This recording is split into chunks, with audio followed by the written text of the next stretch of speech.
1488 में कत्यूरी राजा ब्रह्मदेव ने कराया मानिला शक्तिपीठ मंदिर का निर्माण।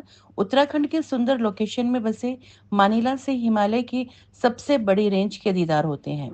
बांज, काफल, देवदार के घने सुंदर जंगल मानिला को आकर्षक बनाते हैं।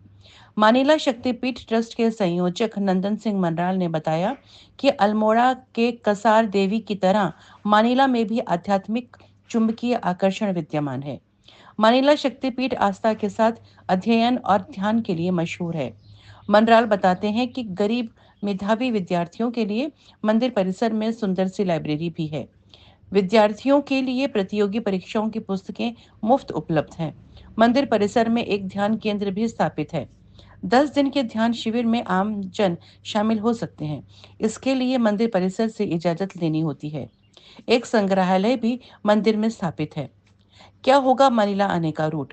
हल्द्वानी से वाया रामनगर 250 किलोमीटर की दूरी सड़क मार्ग से तय करनी है।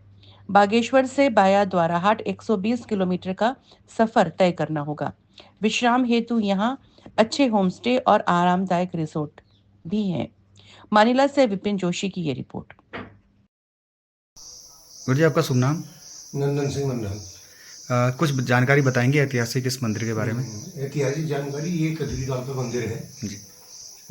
जो प्रमाणिक हमारे पास दस्तावेज है, उनके अनुसार इसकी स्थापना 1488 में हुई थी।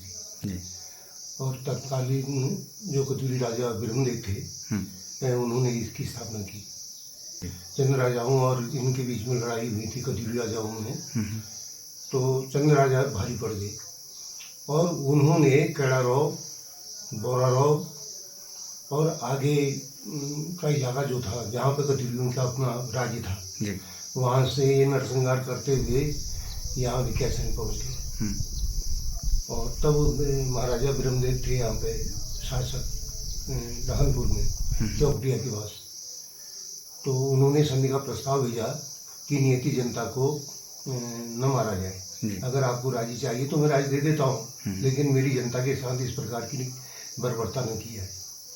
तो फिर वो संधि के तहत उस समय ऐसा हुआ कि रामगंगा को सीमा रेखा मान दिया। तो रामगंगा का पूर्वी हिस्सा जो था सारा चंद राजाओं के आधिपत्य में चले गया और इधर ये लखनपुर से अपनी कुल देवी को यहाँ पे चंडिका, वैसे करीब राजाओं के जितने भी मंदिर हैं जहाँ भी हैं उत्तराखंड में, दक्षिण शैली में जो मूर्तियाँ बनी हुई हैं या उनका स्वरूप बना है, तो वो सब काले पत्थर की है। हाँ जी। तो फिर वो बाद में उन्होंने यहाँ पे उस अपनी कुल देवी की यहाँ पे स्थापना की। यहाँ से 5 किलोमीटर दूरी पर शरणमानूर एक गाँव है, वहाँ पे उन्होंने अपनी राजधानी बनाई। वो राजधानी के खंडहर आज भी मौजूद है। ये इसका इतिहास रहा। तो सर यहाँ कभी कोई मेला वेला ऐसा कुछ लगता होगा?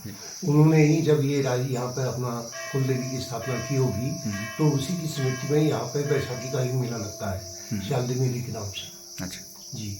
वो हर साल कभी 14 अप्रैल कभी 15 अप्रैल गणना के अनुसार वो लगता है। मतलब बैसाख 2 गते को लगता है, चाहे 2 गते आपकी 14 को आए या 15 अप्रैल को आए। मुख्य मान्यता क्या लगती है सर आपको? मुख्य मान्यता तो यही है कि भगवती का ये स्थान जो है पूरा चुंबकीय पावर से घिरा हुआ है।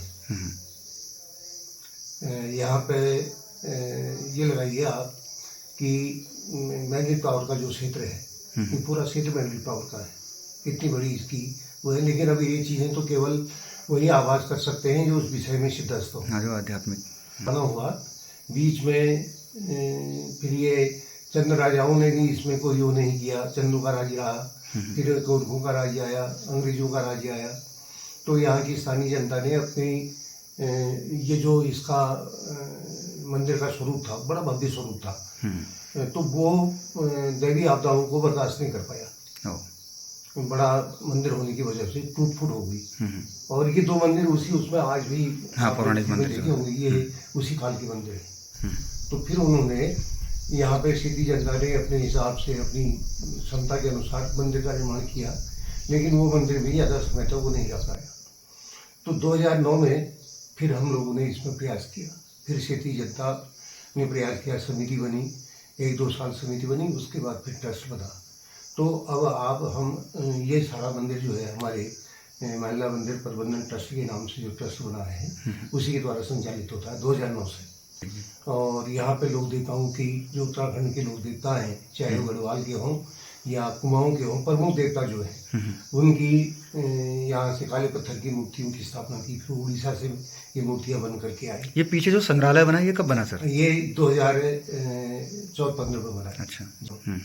फिर यहाँ पर हमने एक पुस्तकालय भी खोला। अच्छा। तो उस पुस्तकालय को भी हम यहाँ पे चलाते हैं।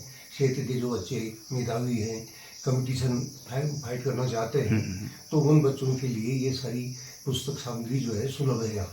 आस्था, इतिहास और अध्ययन का आपने एक समागम इसको बनाया? जी हाँ, उसमें भी अभी हमारा एक प्रस्ताव अभी मई जून से यहाँ पे एक कंप्यूटर प्रशिक्षण केंद्र चलेगा जी।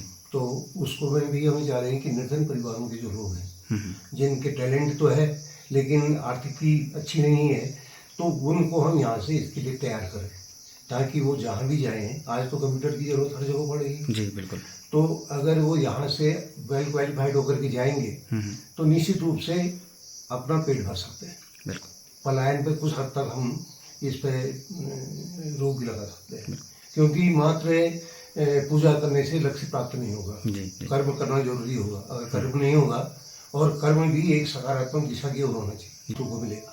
दूर दराज के क्षेत्रों में जो प्रतिभाशाली बच्चे हैं उनके पास व्यवस्था नहीं है, तो हम ये चाह रहे हैं कि उनकी व्यवस्था के लिए भी हम यहाँ पे कुछ संसाधन जुटाएं। सर कुछ बताइए इस ध्यान केंद्र के बारे में। ये पूरा बैंकेट टावर क्षेत्र है। पूरे उत्तराखंड में 2 ही मंदिर ऐसे हैं जहाँ पर प्रचुर मात्रा में मैग्नेट पावर है जी। एक तो भनोड़ी के पास में और एक यहाँ पर। तो इसी वजह से यहाँ पे देसी विदेशी ये सारे लोग यहाँ आते हैं ध्यान के लिए, और कोई 10 दिनों का, कोई 20 दिनों का, इस तरीके से हमारा कार्यक्रम है। तो कैंप आप चलाते रहते हैं जी। अगर किसी को ज्वाइन करना हो तो उसकी क्या प्रोसेस होती है? प्रोसेस कुछ नहीं है, वो ऐसा है उनकी टीमें आती हैं। अच्छा। वो जैसे स्कूल वाले आते हैं 100-150 इस तरीके के लोग आते हैं। शांतिकुंज हरिद्वार वाले आते हैं, तो उनकी भी टीमें आती हैं, कभी 30, कभी 40। अगर किसी स्थानीय व्यक्ति को करना हो या किसी और व्यक्ति को करना हो तो वो कैसे संपर्क करे? वो सब यहाँ आए, अच्छा। यहाँ आकर के उसमें ध्यान में लिए, और क्षेत्रीय बच्चे जो हैं, क्षेत्रीय बच्चे जो प्रोफेशनल फाइट करते हैं उसको ये पूरे सारे कोर्स की किताबें UPSC से लेकर के CTM की सारी उसकी